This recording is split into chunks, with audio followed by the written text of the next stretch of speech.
Thank you very much, and good morning, everyone. Good morning, and welcome back to Stanford. And those of you online, don't you wish you were here? So we wish you were here too, but we understand somebody has to work. So it's great to see a lot of old friends and welcome you back. I quite enjoy speaking with the alums because in contrast to what I do in my regular classes, I don't have to try to explain history as much. And so it actually, I'm serious, it's much easier because if you're talking on where great firms and where great leaders come from, there's been a lot of rewriting of history over the years. And so there's a little bit of grandpa explaining to the MBAs what really happened at certain times. And so we'll tell a few of those stories. One thing I would like to say for you, though, is that anytime you want to ask a question, throw up your hand and come out, or just come up to the mic, and I'll just stop and go ahead and ask the question. So I've structured my remarks to maybe raise a few ideas that you might find interesting, but also to allow for time for you to ask questions. So you can ask questions anytime by coming up to the microphone, and if you raise your hand, wave at me, make sure I see. So let's start with an observation that does come out of the research, but also just out of my own experience and probably out of your experience. We are really bad at predicting, but we are really good at retrospectively rationalizing. And I mean that not to be cynical. I am big on retrospective rationalization, and I think it's an important part of leadership because you do have to make sense out of why people come to work. And in that sense, leaders are always looking back at things that have happened and explaining to people why it makes sense. But when you look at the track record, when you combine our talent at retrospective rationalization with our incredible inability to predict. So I remember in the classroom, it was 1993, and I was doing a case study of a software company that had made a product that could manipulate photographic images digitally, but on a low-end personal computer pretty efficiently. And the entrepreneur was from France. He and his team had come over from Toulouse, decided they'd be here in Silicon Valley, and they had set up, his name was Bruno de Leon. Some of you may remember Bruno, a real whiz kid in software, and had come up with tremendous innovation that is still there in your digital technology that you carry around. And we had the normal class session where we do the case study and the students are asking questions and we're talking. And then at some point, with his amazing French accent, I wish I could talk like that, he starts to say that, now remember what year this is, 1993. So the first browsers are just being created. We're not talking about the World Wide Web yet. There's some discussion of it. Of course, the internet and BitNet and other such networks already existed for scientists and academics, but the world's about to change. And he says, I envision a world where in just a couple of years, everyone's carrying around small computers with the main purpose being to trade photographs back and forth with each other. Okay, now, the best part of this, and I have it on film, okay, is the look on my, so I'm standing kind of off to the side, you know how I've got the visitor there and he's sort of going on like this. And the students are looking at him and they're looking at me, rolling their eyes, okay? And maybe some of you were in that class, and so you get, at the end of the term, you know, when you get the professor gets graded by the students, right? So I'm looking through and, you know, well, Barnett's okay on this and Barnett, but get rid of this De Leon guy and get a real business in here because this guy's a whack job. You know, he's a crazy. That's the problem. When we do predict the future, nobody believes it. Nobody believes it. Nobody believes it. And I remember, sort of giving lectures on industrial evolution and a lot of the things we talk about nowadays with disruption. We were talking about it, of course, even back in the 90s. And by about 96, I remember teaching the strategy, 95, I was teaching the strategy core course, and one of the MBAs was sitting in the right, in the front center. She raises her hand. I'm going on about how industries change and new firms come in and old firms die. And she says, Professor Barnett. Now you have to realize at that time I had a lot more just hair and red in my beard and everything. But nonetheless, I was an ancient man to her, and she said, Professor Barnett, this sounds like a theory of the olden days.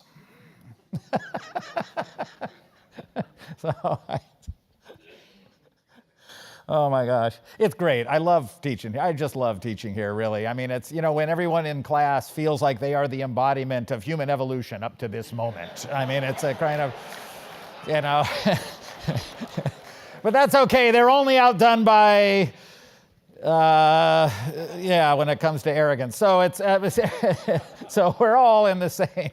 This is the pot calling the. So, I sort of looked at her and said, well, what do you mean? And she says, well, now everything's changed. Everything's stable. We have Microsoft.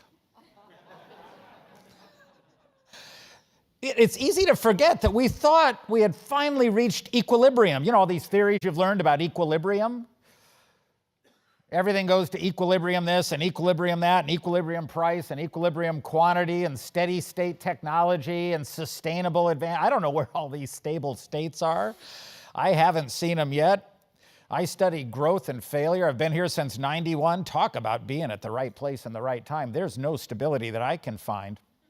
But at the time, it seemed that way because we had a giant firm that had, by then, probably, 95% of the desktop organized for us. And things seemed to that bright young woman as now we're all really stable. And if I would have told her, well, I'll tell you what I told her.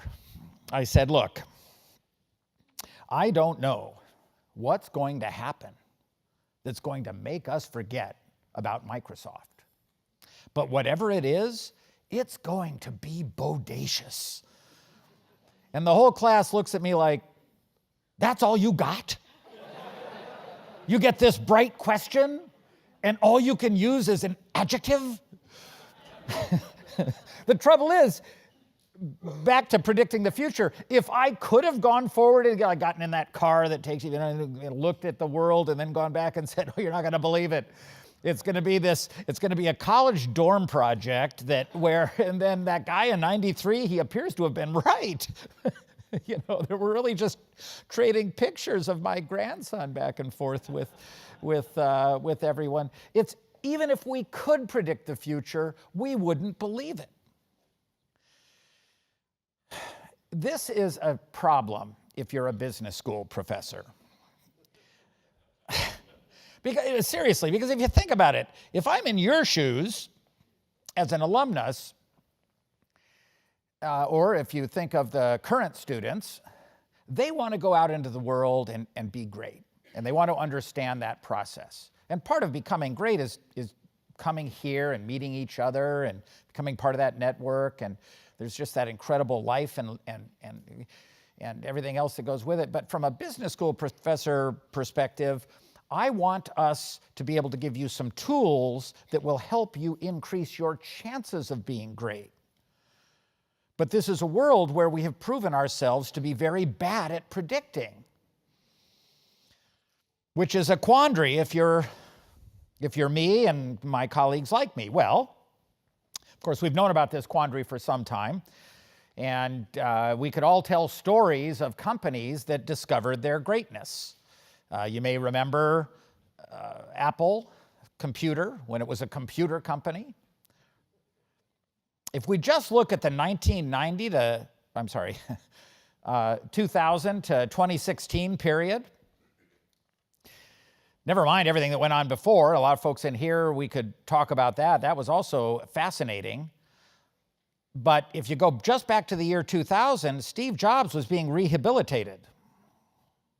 Right? He had just come back to Apple, had been fired several years before.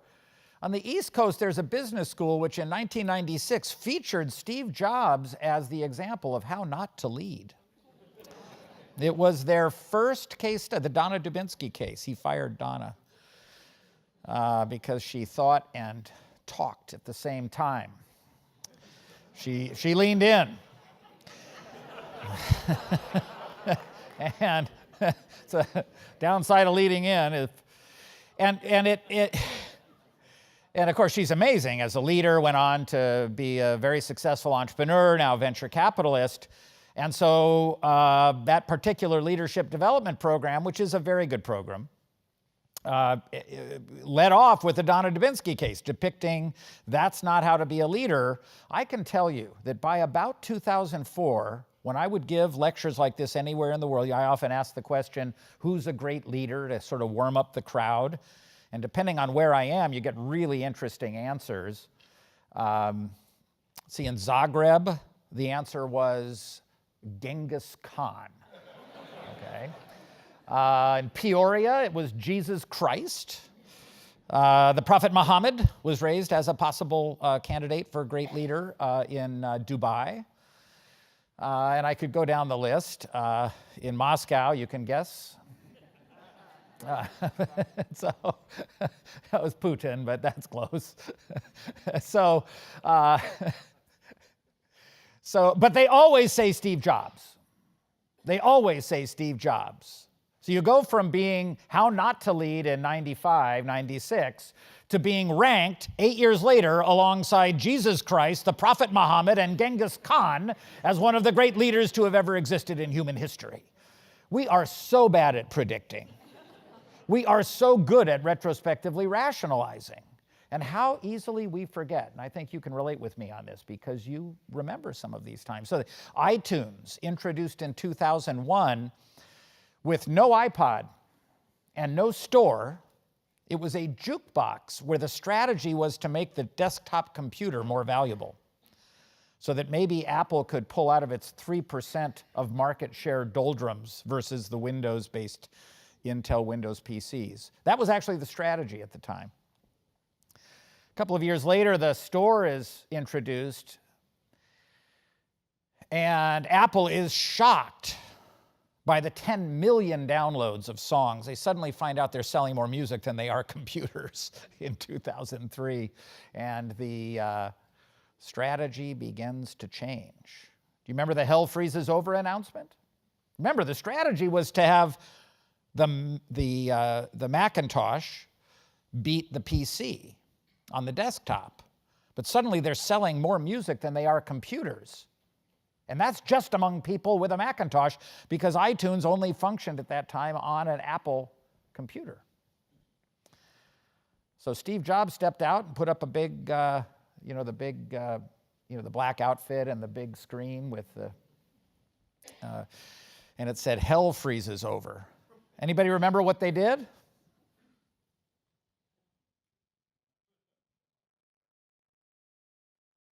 They released iTunes on Windows, that's right. They released iTunes on Windows. And immediately, within 2 months, there were another 15 million downloads, and they completely shifted the strategy. Let's not worry about, in fact, within a couple of years, they would drop the name computer from their name. They become a music company. It's often the case that we discover greatness. What's interesting, if they had stayed to plan, that wouldn't have happened. If they had stayed to plan, that wouldn't have happened. Of course, we all have plans. But the interesting thing on the leadership side was the ability of their leadership not to predict the future, but to create a system that discovers that future. And of course, I raise Apple as an example of that, but there are plenty of other examples. I would guess that right now, if we went around this room, we would have dozens and dozens and dozens of examples of your own companies or companies you've been with in your careers that have discovered greatness. Because in the years since about 1985, plenty of research has been done to trace the histories of firms.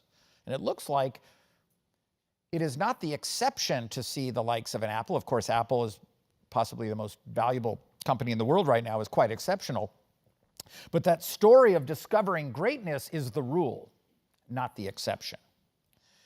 Let's talk about Cemex. We're in a theater that is endowed by Cemex, and so we're required to talk about Cemex. So Mr. Zambrano. So no, seriously though, I love the Cemex case because everybody, when they hear these discovery stories, Airbnb, it starts out with 3 techies and they lose a roommate. And if you're a techie, whenever you have a need, you write a web page, right? So if you're hungry, you write a web page. You're lonely, you write a web page.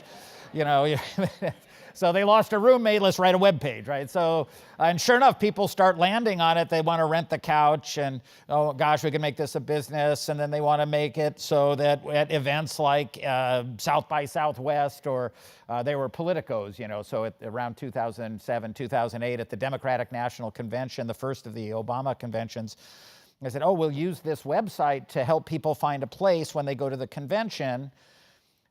It really didn't work very well for event organizing. It turns out people plan when they go to conventions and get a room.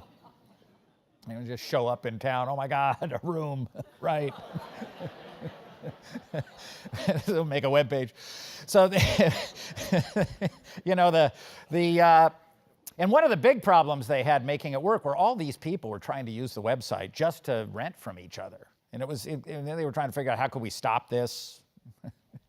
Don't they understand our strategy? We're trying to do event.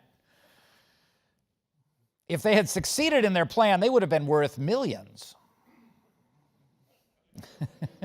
I think that reaction tells me you have some sense of what Airbnb is worth now. And I don't know, is it 30 billion? I don't know what the number is now. More than Marriott. At some point they said, wait a minute, this bothersome problem we have of all these people trying to use the website. We're trying to improve the desktop. Wait a minute, we're selling how much music? This discovery process goes on in company after company. And a lot of people think it's only tech companies. Happened at Cemex. And some of you will remember this because we have an age-old Cemex case I still keep in the curriculum because I love it. People think I'm required to teach it, but I'm not. I love it. Mr. Zambrano, the senior, had gone decades ago, had acquired a couple of companies in Spain. The intent, the strategy, was to smooth out the business cycle for Cemex, right? Because cement is very based on construction, very cyclical, high fixed cost business.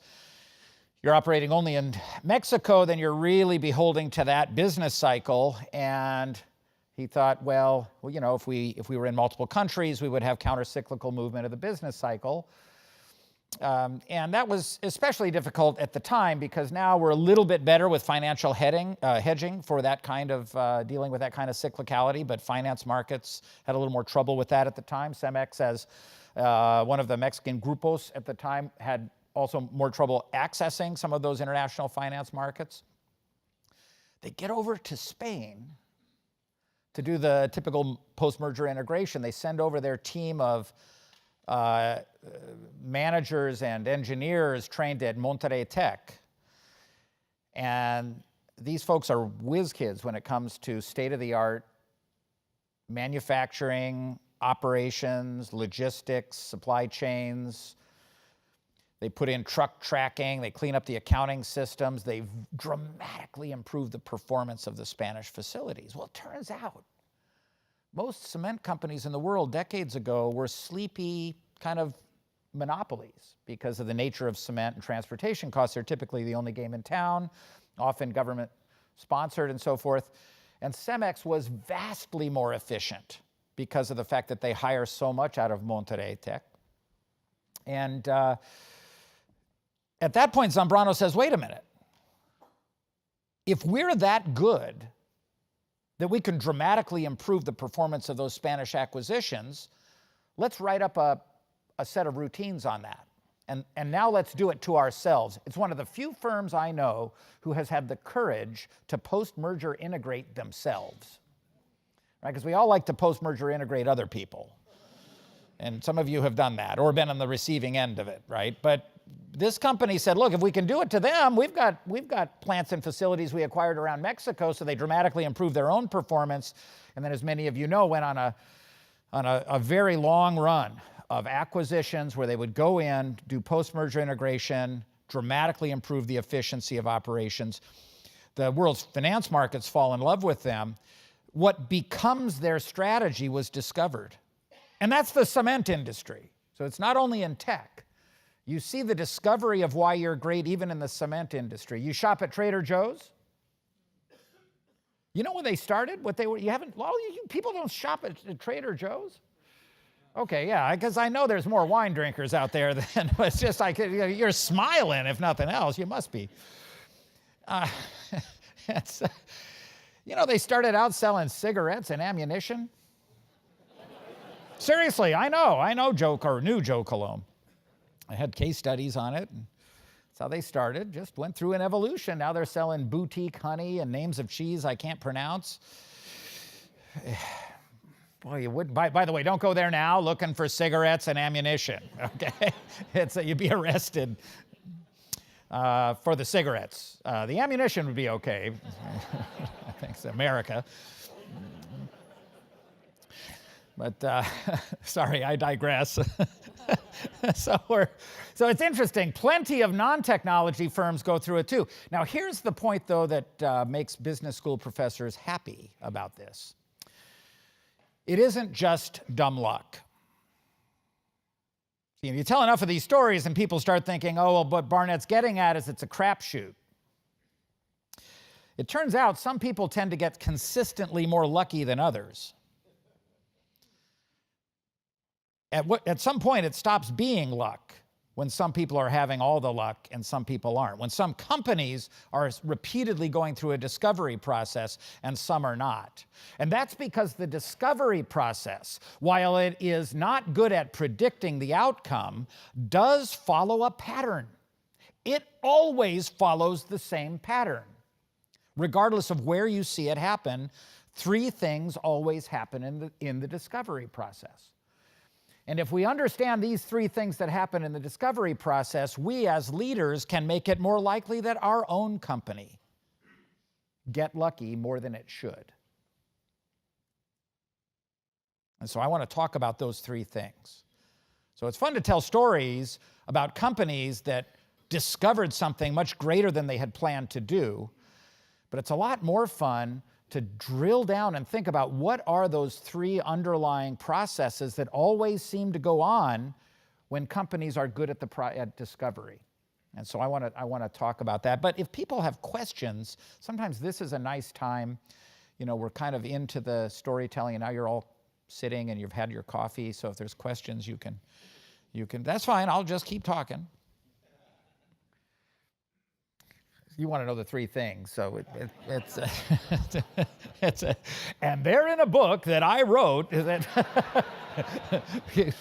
No, I did write a book, but you should not buy my book. I got to tell you, do not buy my book. My wife, God love Yvette, I've been together for 35 years, and so she read my book and described it as having been written not to be read. Now, I know that sounds like the snarky wife comment. Maybe it is a snarky wife comment, but it's not just I think it really, I kind of took a sober look at that book, once I kind of was clear from it and realized she was absolutely right. That book is filled with econometrics, and it's meant to prove a point to my colleagues, statistically. So you really don't want to buy the book.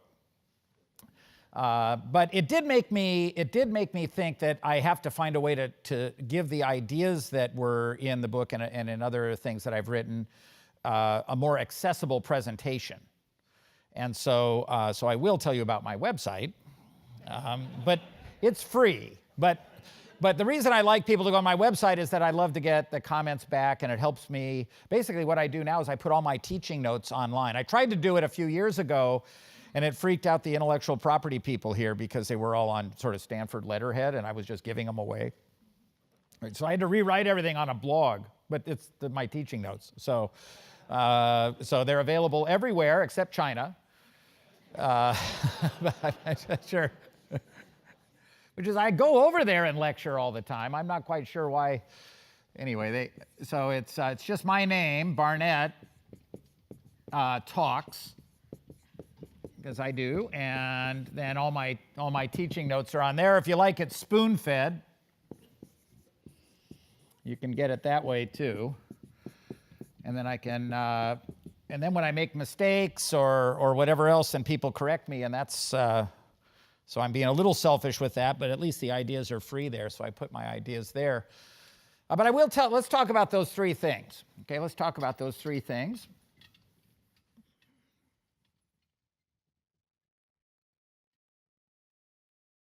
And the first thing we need to talk about comes down to what happens when you have a good idea, an innovative idea. Now, when you have an innovative idea, does everybody have to agree with your idea for it to be a good one? No, of course not. I mean, in fact, it's obviously a rhetorical question, right? You can see, like, if nothing else, you wouldn't come to a Stanford event and expect, no, I only want to think about something if everyone, it's kind of being here, it's kind of all. When you have an innovative idea, what's the first thing you do? You tell somebody, exactly, you tell somebody. What if they don't like it? What do? You tell somebody else. Absolutely, there's plenty of research on this. That's exactly what happened. Hopefully, you tell somebody else, hopefully who hasn't talked to the first person you told, because it's interesting, though, because less than 60 seconds ago, you told me it really didn't matter. But it appears to matter a lot. If we can have a good idea regardless of whether everybody's agreeing with us, why are we trying to find people who agree with us? What's going on? What is it about having why are we feeling compelled to ask other people if we think our innovative idea could be right, even if they don't agree with us? What's going on? Okay, so we're looking for validation. We're looking for the. We want to be able to execute it, right? So we might want validation, but the other side is we might want to make sure we could do. So if they disagree, it's not so much that we think we're wrong. We just realize we got a bit of a wall to get past to get it right. We've got to line our ducks up, which is an interesting. Well, in fact, let's play with this idea a little bit. Let's play with this idea a little bit. When you have an innovative idea,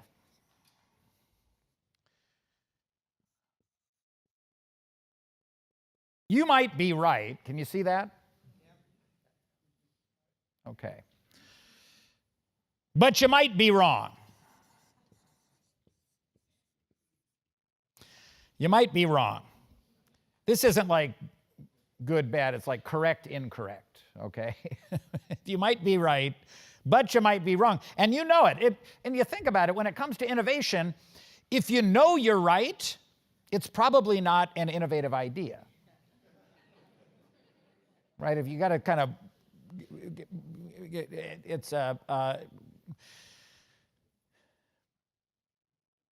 so when you ask other people and they're agreeing with you, you'd like to know whether it's giving you a clue about whether you're right or wrong. The trouble is, you don't know. Maybe they don't know either. And so you know in your heart, when you ask other people, that if they're agreeing with you, all it's really telling you is that the idea is consensus. That's all it's really telling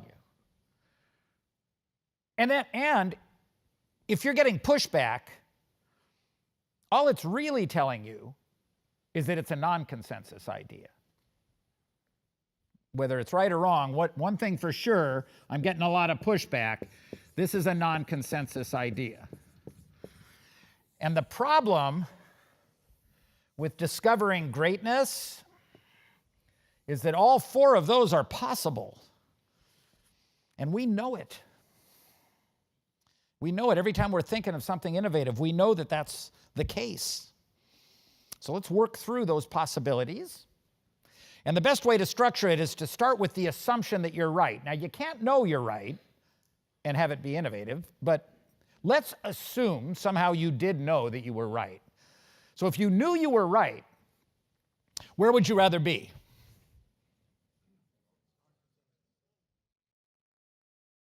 What's the argument? So I've heard both coming up. So what's the argument for consensus?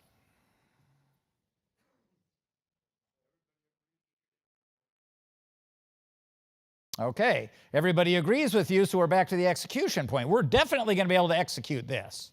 What's the argument for non-consensus? Okay, we could make it better through the dialectic.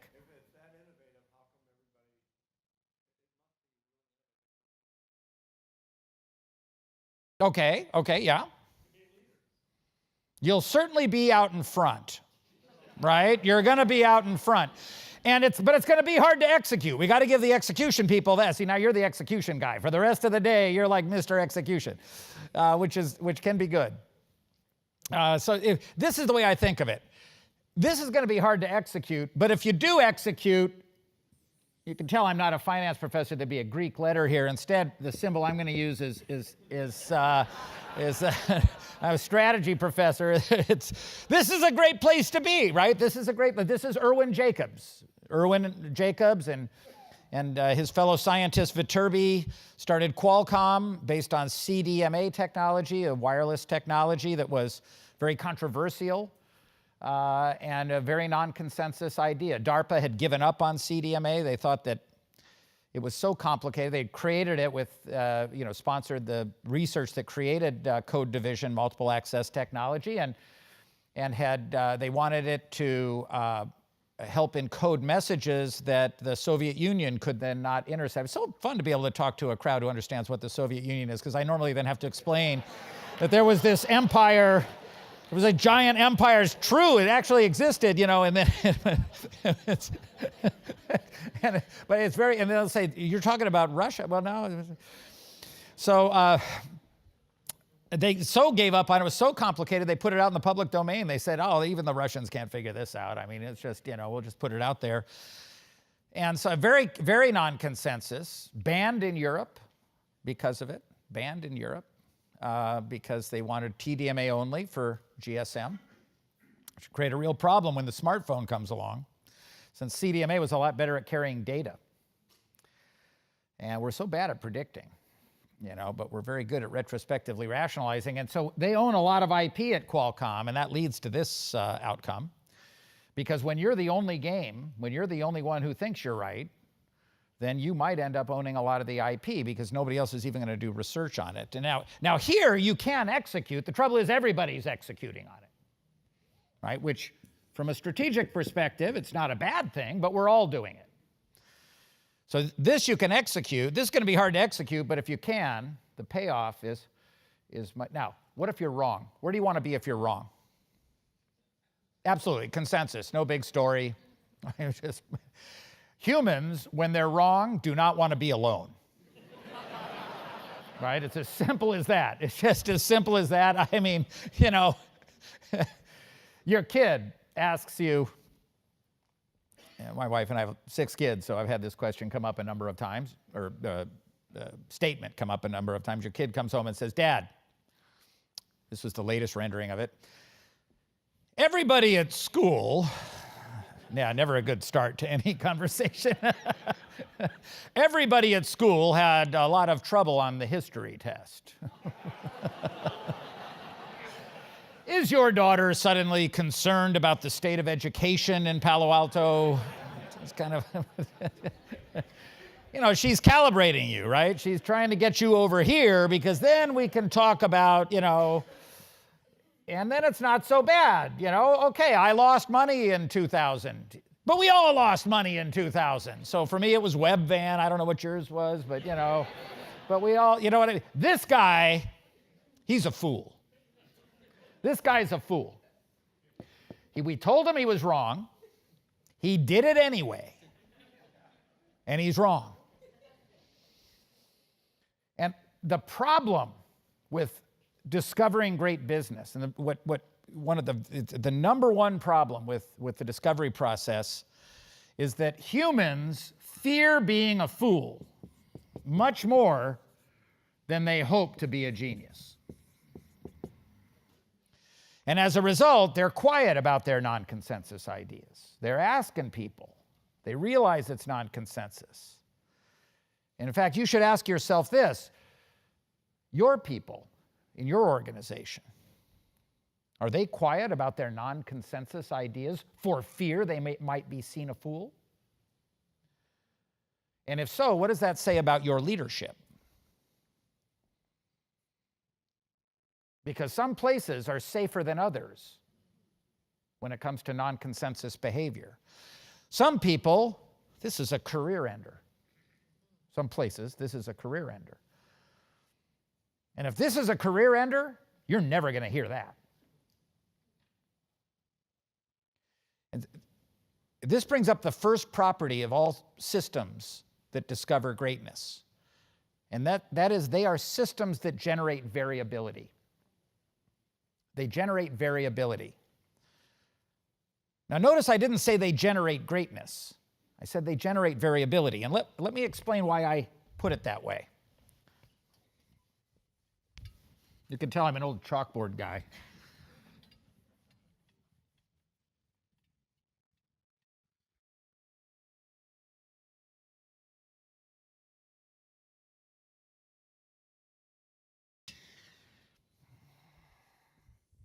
If you think about the innovative process, all innovative processes, including companies, are producing innovations. Now, an innovation isn't a good thing. It just means it's a new thing. It might be amazing. It might be foolish. And the point on innovation is we don't know until we try the difference between folly and genius. Remember the stories of Bruno de Leon in 1993 and the end of industrial evolution in 1995 and how we're so bad at predicting. With that lesson in mind, new ideas, new possibilities come along. They might be foolish. They might be genius. The year that Google was found, I don't know what the distribution looks like.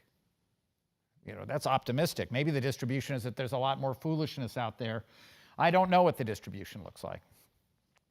The year that Google was founded, if you look in the archived press at the time, everybody knew that search was not a business. We had seen the failure of Alta Vista and Excite and Lycos, and you name your favorite dead search engine. And so there was a lot of talk that, well, search is necessary. Maybe it's a public utility. We'll have PG&S. Right? Or PG&ES, I don't know.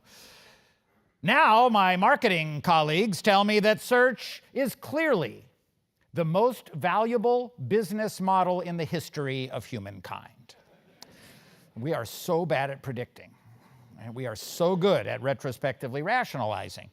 And so at the time, we don't know what's here or what's here. And this is generally true, by the way. This is generally true. I mean, it plagues all attempts to increase innovation.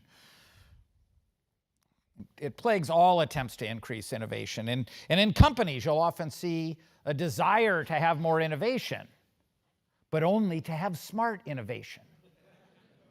Now, can we really get away with that? Yeah, I don't think we can either. I don't think we can either. The city-state of Singapore, one of the great miracle economies of the world, has a lot of different programs to try to improve its economy. It's an amazing place. Some of you may have spent time in Singapore, maybe from Singapore.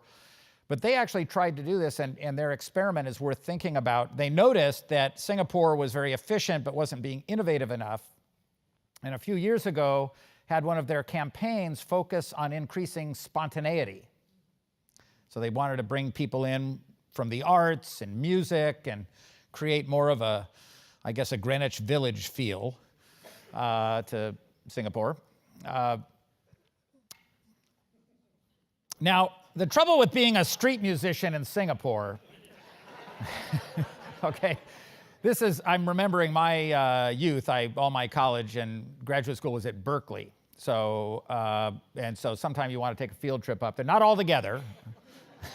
They'll know if you get somebody out, the dean out in front, you'll all go up. But go just independently up to Berkeley and check out the street musicians. It's not a pretty sight, you know. And so when the street musicians started showing up in Singapore, they have a cleanliness campaign. They took them aside, issued them a poncho and a playlist. They could play Peter, Paul, and Mary lyrics. And so this is true. This is actually what happened. Well, I think Puff the Magic Dragon had a meaning that was not understood by the... we understood it in Berkeley, I can tell you. You see what's going on? They say, we want innovation, but we've been to Berkeley. Okay, and so they say, no, what we're going to have innovation, but we're not going to have any of this. We're not going to have any of this. That's much better. Oh my gosh, what happened?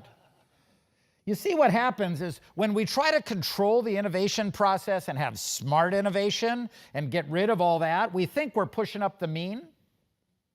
What we're doing is we're pushing down the variance.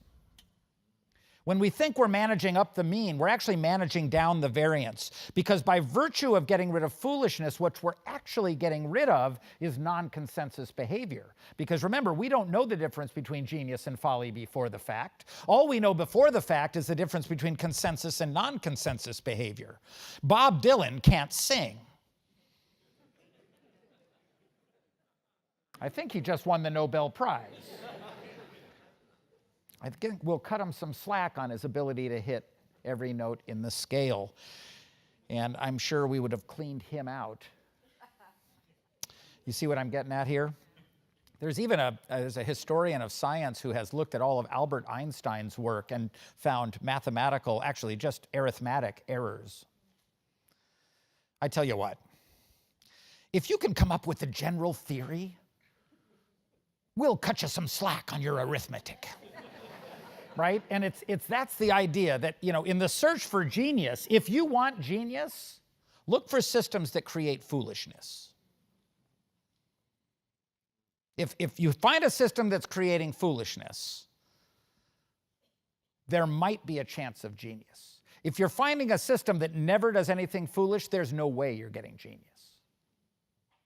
So that's the first property of these systems. If you want your organization to discover greatness, it has to do something different. Not only different, it has to do something different that is non-consensus.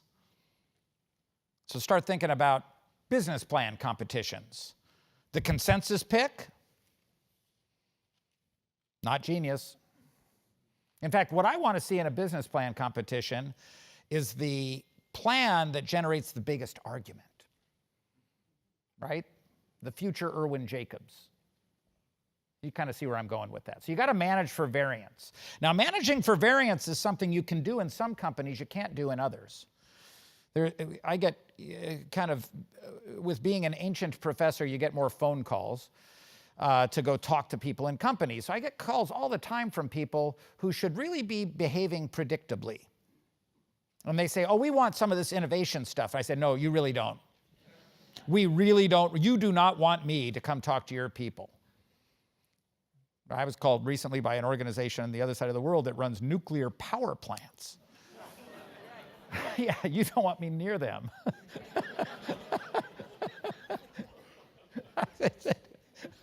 I want you to do it so predictably. I want you to be Mr. Consensus, right? The guy who flies my airplane, the person who flies my airplane, I want them to take off and land the exact same way every time, right? So there's plenty of context where I don't want experimentation and foolishness. And I'm not going to kid myself and say that I'm only going to have smart innovation. I'm going to say that a system has to create variance in order to... So that's the biggest job, right? Job one, variability. If your system creates variation, you have a chance of discovering greatness. The second point is you have to select from that variation. And that's what all those little stories were about Airbnb and Cemex and Apple and, You name your favorite Trader Joe's, your favorite organization that discovered its greatness. Leadership saw the possibility and was able to select that new possibility and turn it into a strategy. And it's interesting. If Apple had stayed with its strategy, it would have been a computer company. It probably would be history. Certainly wouldn't be the most valuable company on earth. Airbnb, same thing, would have been worth a few million if they'd nailed it on event lodging, organizing, and so forth. That often what we discover in the process of creating variation has much more potential than whatever it was we were planning to begin with. And that process of selection is typically iterative, where we start with our strategy, try to see how it works in the market, and then update our strategy in this iterative way. And if we see strategy less as a planning process and more as a discovery process, now we have a chance of turning that variability coming from our people, those new ideas, into reality. And the third part is retention or growth, where we retain the ideas that work best and we grow them. And that's a tough part, because if this is over time and that's performance, everybody knows when you change strategy, what happens to your performance? It goes down. And it takes a while to get a great strategy's performance up, right? So the performance is going to go up only after we survive the J curve. Well, how are we going to get through that decline in performance as we're going in a new direction? We have to be able to get our people to understand the logic of that new strategy. And that's leadership looking forward. We connect the dots looking backwards. That's the discovery process, right here. We connect the dots looking backwards, as Steve Jobs said in his, I guess it was 2008, I think, his commencement address here. He said, you can only connect the dots looking backwards. Looking forward, you have to believe that the dots are going to connect. And so leadership has to give its people the logic that has them believe that that's possible. You see where great leaders come from. Great leaders are people who understand that it is not their job to know the future. It is their job to create a system that discovers that future. And in leading that system, leaders perform two functions. Looking back, they retrospectively rationalize. They make sense out of why your people are doing what they're doing. Looking forward, they turn that into a logic, a strategy that helps their people survive the tough times when they try to change the world. Because changing the world is difficult, and it takes time. But when you persist, you create something great. Where else have you heard variation, selection, and retention? It's the theory of evolution. It is. Economies evolve just like the biosphere. Economies evolve just like the biosphere. The difference is that in this process, we play a role. It isn't blind variation. It's variation among humans, guided by leaders, in some cases who make non-consensus behavior seem criminal, and in other cases who encourage that. It's selection, but selection mediated by leaders who create systems that try and learn. In some organizations, that learning, because it's fraught with failure, damns people's careers. In other organizations, that learning is seen as constructive. And it's retention in the form of growth, which in some organizations is only safe if you can turn over a result in the next week or quarter. And don't blame the public markets. Always look to leadership. Because the public markets, like any capital market, have to be persuaded that that logic makes sense to believe long enough to get you there. So whenever you see yourself pointing at someone else, turn that finger back and ask yourself as a leader, what role do you play in this process? Are you increasing your organization's chances of becoming great? Because it isn't random luck. It's all about great leadership. So with that, we have 5 minutes. Any questions?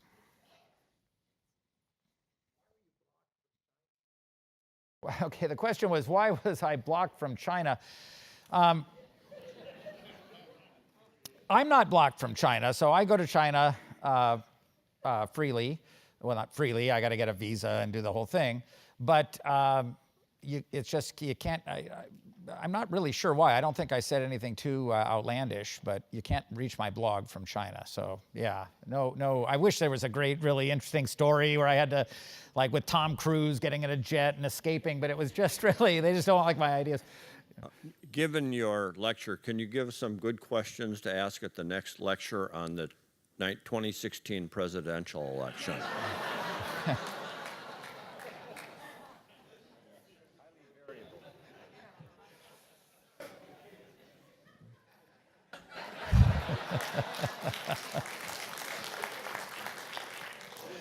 Yeah, it's amazing. No, I'm not going to say anything. So we're just gonna let somebody ask another question. So, because you're going to have a whole talk on that with people who. Okay, it looks like we have a questioner coming up here, and then I'll come to you. Go ahead. Question about measurement in this whole process, yes. Right? So when a lot of these company examples, you said they were measuring things and they realized then to shift paths. Yes. But measurement always has a bias, right? It focuses you on something. So if you could just talk about how that relates to all this. Sure. That's a great question. So folks who are really familiar with this part of the process understand that it's become a science or pseudoscience these days, where you look at the feedback from testing, you try to fail fast and cheap, you look at the feedback from testing, and then update on the basis of that feedback. And those of you who've studied the engineering of searching for of local search and iterative optimization, if those terms are appealing to you, you know that this kind of measurement suffers from a variety of problems that often are talked about as bias. So probably the biggest problem is that it keeps you extremely focused on short-term results. So if you look here, if we're doing A/B testing of our new idea here, we're going to pivot. People love pivoting these days. You got to just go have a glass of wine on University Avenue and listen to the young people talk, and they all say the word pivot all the time. And so the recipe is that you try something, it doesn't work, you pivot, you're rich. That's the recipe. So the problem is that great firms, if they pivot here, they never get there. And so you do want to pivot if the very logic that you think is true here is failing its test. But if all you're doing is just looking at a result without thinking through the logic of the business, you want to think again before you pivot. A second problem you can run into is that even if the results are speaking to the direction of your firm, you can get false positives and you can get false negatives, right? So a false positive is where you think you did a good job, but actually it's the thing you did is a bad thing. You just got a false positive. And a false negative is where what you're doing is a good idea, but your results are saying it was a bad idea. That's a false negative. Now, what's better, a false negative or a false positive? Yeah, everybody loves false negatives better because that means you're right. But here's the problem. False positives are self-correcting. False negatives are not. Because if I get a false negative, I'll pivot. And I won't realize I was right. A false positive, I'm going to do it again. And then I'm going to find out, hold on. Turns out that was not correct. So you actually get a larger sample. The great Professor March, some of you had when you were here, has an article on the issue that the young man raised. People don't read the article so much. They should. They definitely read the title, Learning from Samples of One or Fewer. Don't you wish you had written the paper with that title? I don't like, even if you know what I mean. It's and that's exactly what happens with a false negative. Is you say, oh my gosh, I've done that, and boy, you should see what happened. I'm pivoting, And so you want to run the test again. There's a sense in which we have to try to get to a sample size that resembles something decent. Of course, big data companies have massive amounts of data and can do that. But when it comes to strategy, we'll often run the test just once and then shy away. And so we'll come to this gentleman, and then we'll come to this gentleman, and I think then we'll probably have to close. So yeah, go ahead. Could you explain how, or even if, your theory would apply to either the not-for-profit sector or, more importantly, government? Sure. Yes. Absolutely. It applies to both. This way of looking at the world does apply to both. But what changes is the criterion or the criteria for deciding on success and failure. That obviously in the examples I've been giving, I talked a lot about a market, and I've talked about success and failure in that market, and this performance presumably is market performance, and we talked about companies being profitable and growing and so forth. In the not-for-profit sector, experimentation and performance also there has to be some kind of returns, but those returns are a function of the legitimacy of the organization. So legitimacy is the currency of the not-for-profit world. And if I consider the activities of a particular organization to be especially legitimate and praiseworthy, then funding sources and people who give grants and other kinds of support will fall in line. And that's also true in government. Legitimacy is the currency in the public sector generally. And so if you think about it, legitimacy creates a real problem here because often the experiments that go awry look illegitimate. And we often see risk averseness in the public sector precisely because we're worried about being illegitimate. And so public sector leaders also have to think about creating contexts where it's safe to deviate, even though that might seem like it would threaten legitimacy. And similarly with selection, if we go through a process of fail fast and cheap and we try different things in the public sector or in not-for-profit organizations and we fail, grant-giving organizations, other kinds of donors and funders are going to look and say, well, what's the story here? We're seeing a high failure rate. We would like to see a success rate. And where you're hurting there is, once again, in your legitimacy. And the inability to grow comes down to the fact that when you're busy changing the world, you can have a legitimacy crisis during this period as well. So I think you could take the same ideas, and those of you who work in not-for-profit and public sector, simply translate them into the performance metrics that are appropriate for you, because evolution happens in the not-for-profit sector too. Evolution and discovery is the way of our world. Sir.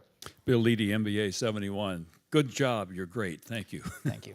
I propose to all of us that the greatest business opportunity of our time is transforming the world's largest industry from 85% fossil to 100% renewables as quickly as we prudently and profitably can do that. Where is the great leadership in the energy industry, sure, and why are they so slow in picking up? Time's running out. Well, I applaud that question, and I'm thrilled to have it be our last question because I think it's probably the most important question we face today. And I think we need leadership on many fronts. A large number of scholars at the Woods Institute here are working on leadership in various sectors, and our scientists have obviously led the way. Chris Field and others, author of the IPCC reports over the years on climate change. But we also have a big push in earth sciences and among a number of the faculty in the business school and in engineering, trying to show the way. But it is going to require a lot of effort, a lot of collective effort. I think we're to the point, we're in this period. And the difficulty is many of the changes that we need to make in order to move to an economy that allows for sustainability worldwide they're going to be difficult to implement in the sense that during this period they're going to create a lot of problems and difficulties in performance. And it takes a great deal of courage to execute on ideas like that. And while we're making progress, we really are not making progress fast enough. For for some years, I ran here at the school an executive program on this topic. And we brought in business leaders, government leaders, and leaders from social movement organizations and not-for-profits, all three in equal numbers. And the first day was always the scientists.